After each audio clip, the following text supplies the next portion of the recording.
ғалымдар, психологтар ең жақсы сұхбаттасатын адамды анықтап, эксперименттер жүргізіп, әртүрлі зерттеулер жүргізгенде, сөйтсе ең жақсы сұхбаттасатын адам ол ең аз сөйлейтін адам екен.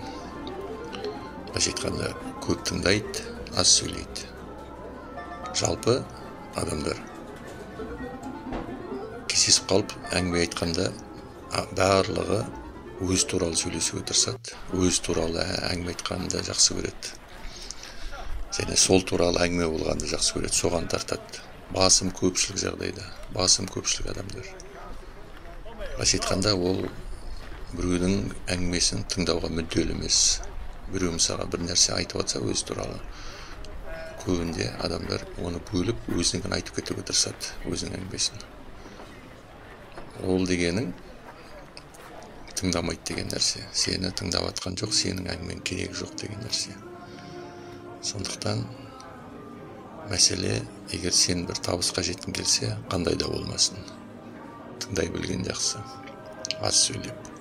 Сонда сен біріншіден өзің туралы көп мағлұмат бермейсің, артық нәрсе айтып қоюың мүмкін, мысалға керек емес ақпарат беруің мүмкін, немесе бір артықшылықтар айтып қоюың мүмкін, келеңсіз.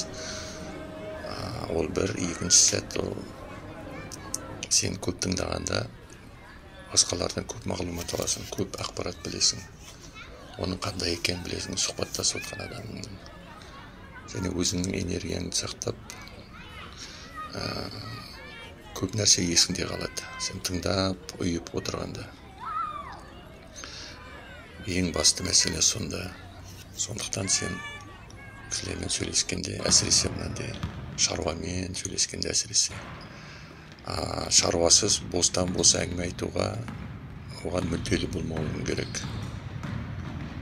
Егер адамдармен сұхбаттассаң, бос әңгіме болса, тезірек бітіруге тырысып, егер керек әңгіме болса, шаруа бойынша, іс бойынша, онда барынша тыңдауға тырысып, адамның не айтқысы келгенін, барынша өзің азырақ әңгіме айтуға тырысуың керек.